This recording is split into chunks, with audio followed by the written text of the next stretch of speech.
She vanished beyond the reach of law, past the dust and the noise of names whispered on wanted posters. But when 9 bounty hunters rode in, they found more than a target. They found a memory armed and waiting. Where and what time are you watching this? Subscribe for more wild tales. She lived where no stagecoach ran, where no deputy rode, and where even the vultures thought twice before circling overhead. Out past the canyons and cattle trails, beyond the reach of telegram wires or sheriff's notices, her shack stood like a stubborn memory, half-rotted wood, one broken shutter, and a rifle above the door that still gleamed like new. Folks in town used to say she'd been dead for years, buried in some border skirmish or dragged off by Apache raiders. Others whispered she wasn't dead, just smarter than the men who hunted her. Either way, no one rode that far west without a reason, and for 17 months, she hadn't seen another soul who didn't limp or lie. Her name was known, though not always spoken. It floated on the back of wanted posters yellowed by sun and rain. Clara Vale, once the fastest shot in the Dakota Territory, now just a ghost with a bounty too old to chase. But wanted posters don't rot like men do.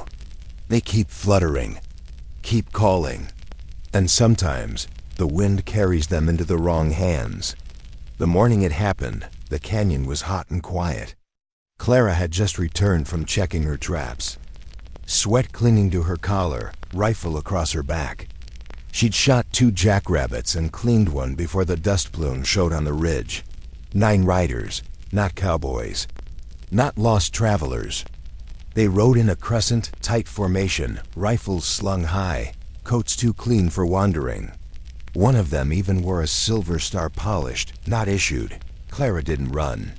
She hadn't run in years.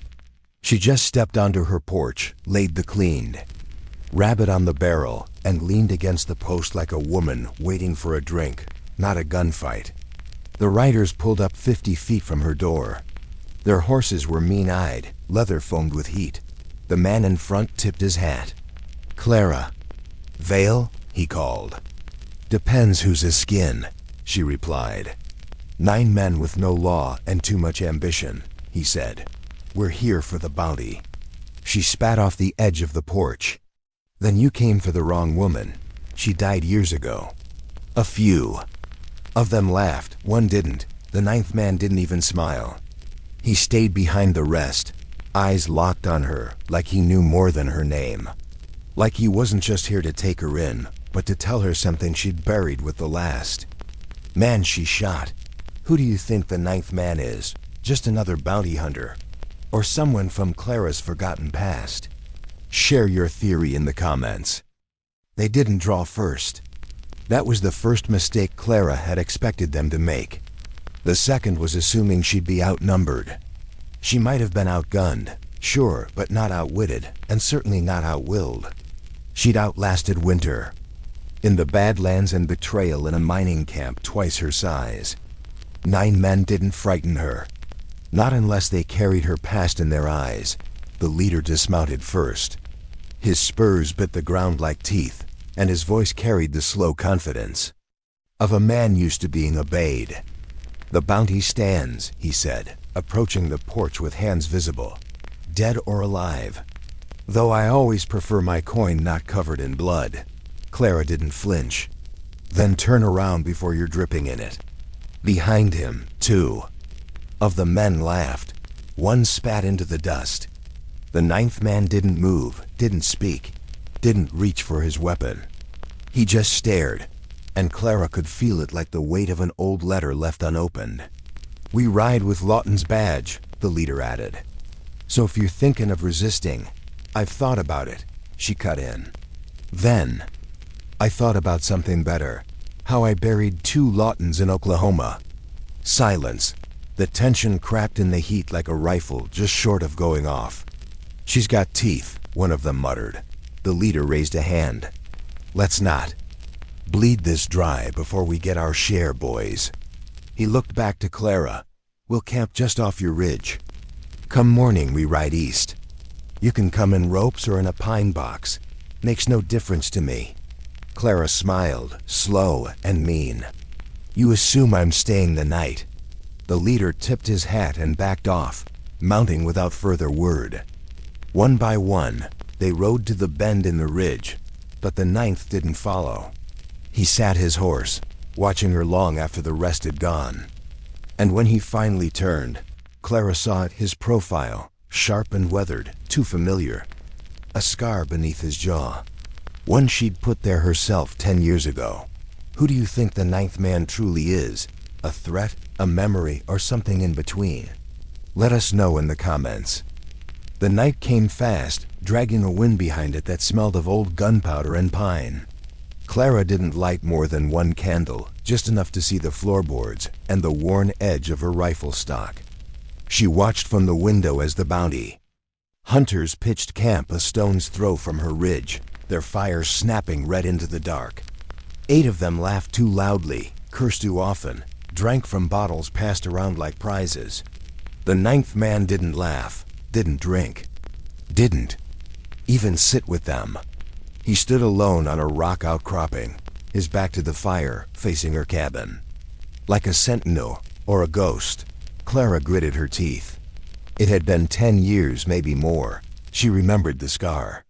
She remembered the name he used to go by, Jude Mercer, though men like him had a dozen names and only one they kept to themselves. He had once ridden beside her, not behind, not ahead, beside. In the canyons of Arizona, in the gold veins of Sierra Blanca. Until he didn't. Until blood was spilled over a map and a lie. She'd cut that scar beneath his jaw with a stolen knife and left him under the stars. And now he was here. But why? Her bounty wasn't worth that much anymore. Most men who'd chased her were dead or married to regret. Clara stepped back from the window, heart thumping harder than she'd admit. She didn't fear Jude Mercer. She feared what he might still carry. Memories, vengeance, or worse, questions. Outside, the wind picked up. Coyotes called from the ridge, but the horses didn't stir. Not yet. Clara moved to her desk. Beneath a loose floorboard was a tin box, 3 letters she never mailed, a locket with no picture inside, and a map she once drew with Jude's voice in her ear. The places they never reached. The town they planned to disappear in. All dead dreams, buried deeper than bullets.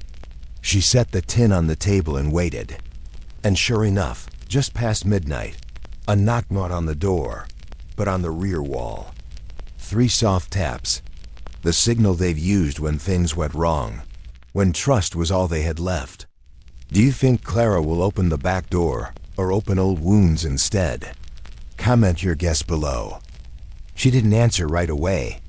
Just stood there with her fingers wrapped tight around the stock of her rifle, and her breath caught somewhere between fury and disbelief. The knock came again, 3 soft taps, slow and familiar, like they had. A rhythm made from memory. Clara moved like fog, quiet and sure, stepping around the cabin toward the back. The earth was cold beneath her feet, even through the thin leather of her boots. Moonlight spilled like silver oil across the dust, lighting the shadow that waited there. He stood with no gun drawn, no hat on his head, no words in his mouth, just waiting. Clara raised her rifle anyway. "Say it," she hissed. Jude didn't flinch. "Say what? Say why you're here. Why now? Why after 10 years and a scar you still carry like it matters?" He looked down, then met her eyes. "Because no one else would come, and someone had to warn you." "Warn me?" she spat. "Is that what you call this riding in with a pack of men with coffins in their saddlebags?" He stepped closer. Not enough to threaten, just enough to speak softer. "They think you're easy coin, but it's not about the bounty anymore.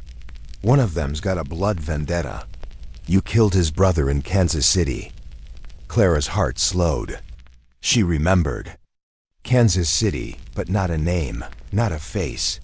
Just smoke and fire and running. Then why ride with them? "To keep them from reaching your door before I did." She hesitated, arms trembling from holding the rifle too long. "You left me, took the map, took the money. Left me bleeding in Rio Canyon with a bullet from your hand. That wasn't my shot, Jude said, voice low and ragged. It was Ezra's. I was trying to pull you out. You never let me explain. I didn't need words, Jude. I needed you not to vanish. Silence settled between them like the dust on the porch rail. He took a slow breath. I never stopped thinking about you. Even when I tried. Clara's grip loosened. Only a little. So what now? She asked. You gonna run with them at sunrise? Or stand in front of me when they draw? Jude looked her square in the eyes. That depends. You gonna open the door? Will Clara finally let Jude back in, or his trust? Something she no longer loads into her rifle? What's your take? Share it below. The door didn't creak when she opened it. Clara had kept its hinges oiled even when no one came calling. Jude stepped inside slow, like a man walking back into a church he'd once set fire to. He looked around without touching anything.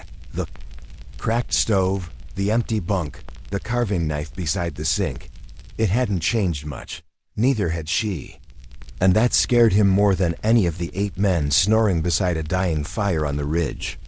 Clara poured water into a tin cup without a word and slid it across the table. He took it like a man accepting more than mercy. You still draw maps? She asked. Only in my head, he said. Paper gets lost. Ink fades. But I remember. The lines you made. She raised an eyebrow. You sure you didn't just steal them? I ran because they paid me to. But I came back because they couldn't pay me to stay gone. She leaned back, eyes half shadowed in lantern light. That sounds like regret trying to wear boots. Jude set the cup down. I was a coward. You want me to say it louder? No, she said. Just true. He reached into his coat and pulled out something wrapped in oilskin. She tensed. But it wasn't a gun. It was a folded piece of paper creased, worn, nearly torn in two. He placed it on the table and unwrapped it slow. The map, hers, the one she'd drawn in the hills north of Santa Rosa. Red lines, black crosses, a star on a river bend. Been carrying this for 10 years, he said. Only thing I kept besides the scar. She stared at it like a ghost. Why? Because it didn't just show where we were going, he said. It showed where I broke. The lantern flickered. Outside, coyotes gave one last call before dawn. Clara stood and walked to the window. The fire at the camp had dimmed. The wind had changed. They'll ride soon, she said. If they come to my door, they won't knock. No, she nodded. But I will answer. Jude stood. Then I'll stand beside you. She didn't smile, not yet. But her voice was softer than it had been in years. We'll see if your aim's as steady as your memory. Do you think Jude's loyalty will hold when bullets fly again? Or is he still a man running from who he was? Tell us what you think in the comments. The sun crested like a blade over the canyon wall, slicing gold into the dust. Clara stood at the edge of her porch, boots planted, rifle cradled in her arms like something sacred. Beside her, Jude adjusted the strap of his shotgun. He hadn't said much since dawn, and that told her more than any oath ever could. He was ready to die here, maybe even hoping for it. Down by the fire pit, the 8 bounty hunters stirred. Horses saddled, coffee boiled. The usual noise of men who'd never faced someone who wouldn't beg.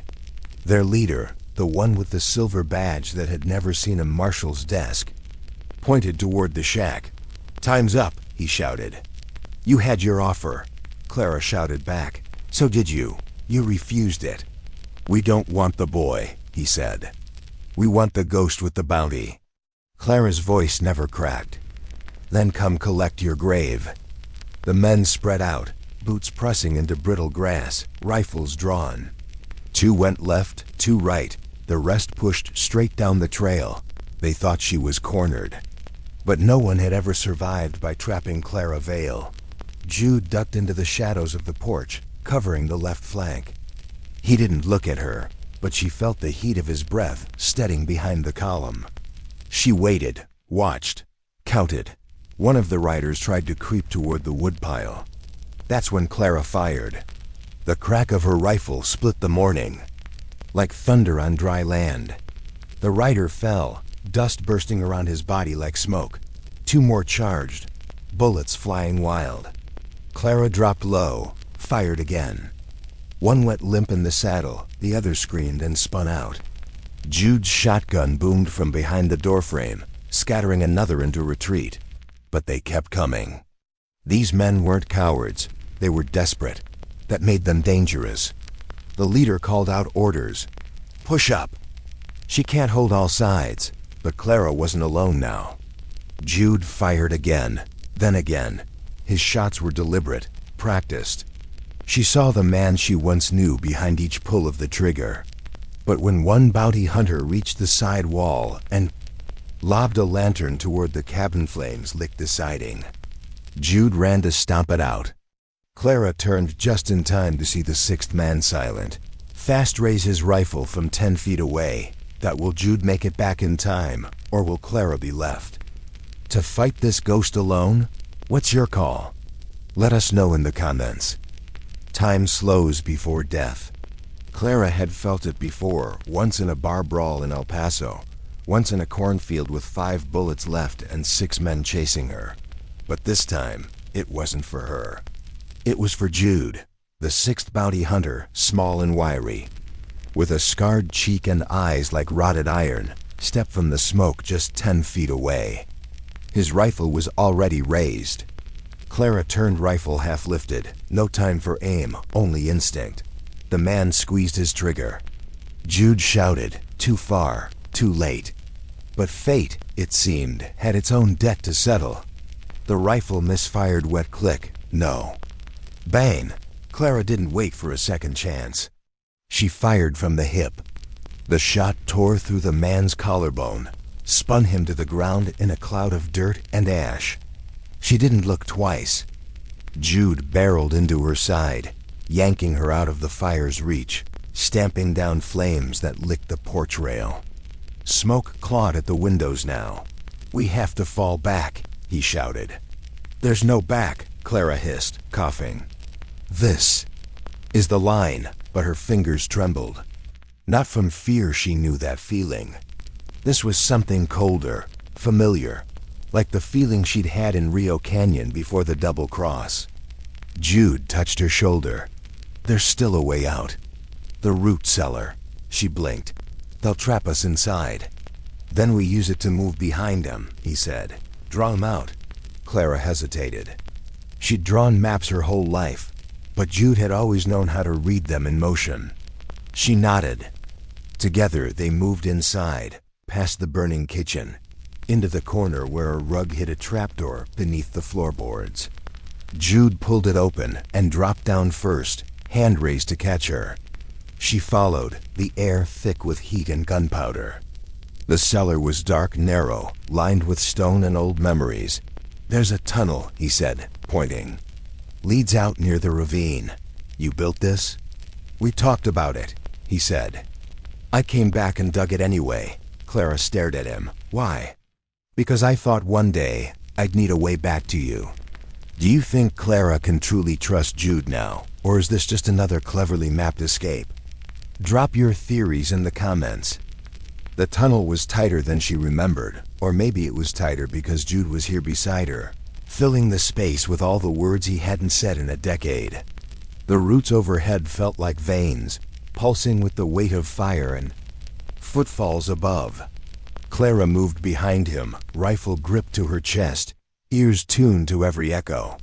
Smoke bled through cracks in the stone, and the shouts of bounty hunters filtered down like threats from another life. How far does it go? She asked, voice low. Jude didn't turn. 200 yards, give or take. Opens near the ravine. And after that? After that, he said. We flank the ridge. Cut them off from the west. Clara didn't respond. Her mind was racing through angles, wind directions, elevation. She wasn't afraid of men with guns. She was afraid of what she'd feel if she lost someone twice. They reached a fork in the tunnel. Jude paused. Clara looked past him. One way led to a faint glow daylight bleeding through broken boards. The other sloped down, deeper, colder. "We split?" he asked. "You take the ravine, I circle below?" Clara shook her head. "Last time we split, I ended up bleeding in the dust." He lowered his gaze. "Then we stay together." The glow grew stronger as they moved. Behind them, dust shook loose. "From the ceiling footfalls. They found the door," she said. "We've got 2 minutes, maybe less." They reached the tunnel's end, a wooden hatch blocked with rusted nails. Jude dropped the lantern, kicked once, twice, then light. Poured in, open sky. Ravine grass, freedom. Clara climbed out first, rolled onto dry earth with her rifle aimed. No movement, no riders. Just silence and the smell of smoke curling over the bluff. Jude followed, panting. "This way," he said, leading her along a rocky spine. They moved fast low until the top of the ridge came into view, and with it, the backs of 5 remaining bounty hunters, circling the cabin like wolves confused by their own fire. Clara knelt beside Jude, eyes narrowing. "You flank left. I take high ground. Same as Cheyenne Crossing?" he asked. "Same as always." But before they moved, Jude put a hand on her arm. "Clara," she looked at him. "If we don't make it out, we will," she cut in. "You're not leaving again." He gave a sad smile. "This time, I'd stay even if you made me run." "Do you think Clara's plan will work? Or is this ridge their last stand together? Let us know your guess in the comments."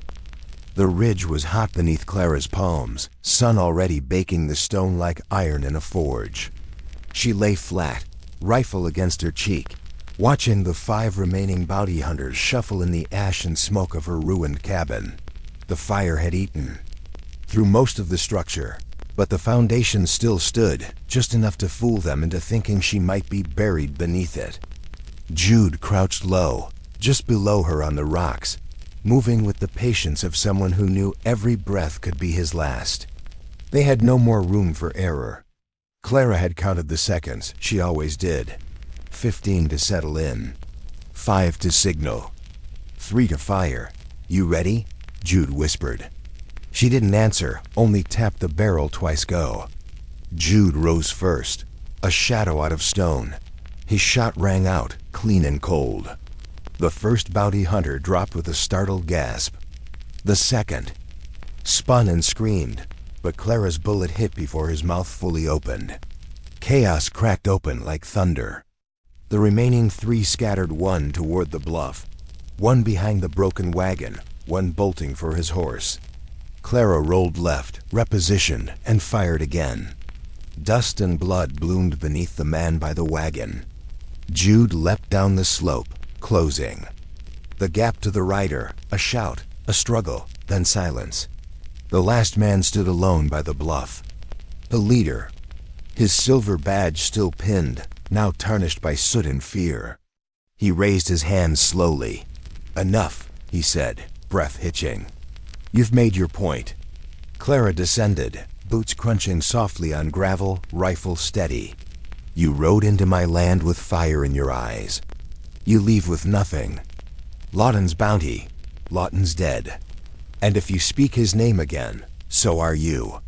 Jude flanked him from the right, revolver cocked. "Drop the badge." The man hesitated, then obeyed. He let it fall into the dust. Clara walked past him without a glance. "Right out," she said. "Don't look back." He mounted and vanished down the canyon trail without another word. When the echo of hooves faded, only smoke and breath remained. Jude turned to Clara. "So, what now?"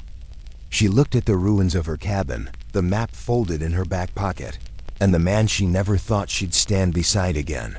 "Now," she said, "now we rebuild. Not the walls, me." Is this truly Clara's new beginning, or will the desert test her one last time? Comment what you believe will come next. 3 days passed. Smoke had cleared, ash had settled, and the desert, in its usual quiet way, had gone on pretending nothing had happened. But Clara hadn't. Not this time. She stood with her sleeves rolled high, hammer in hand, next to the beginning of what would one day be a new cabin. The old one had burned clean, like a snake shedding its skin, leaving behind everything that had once defined her.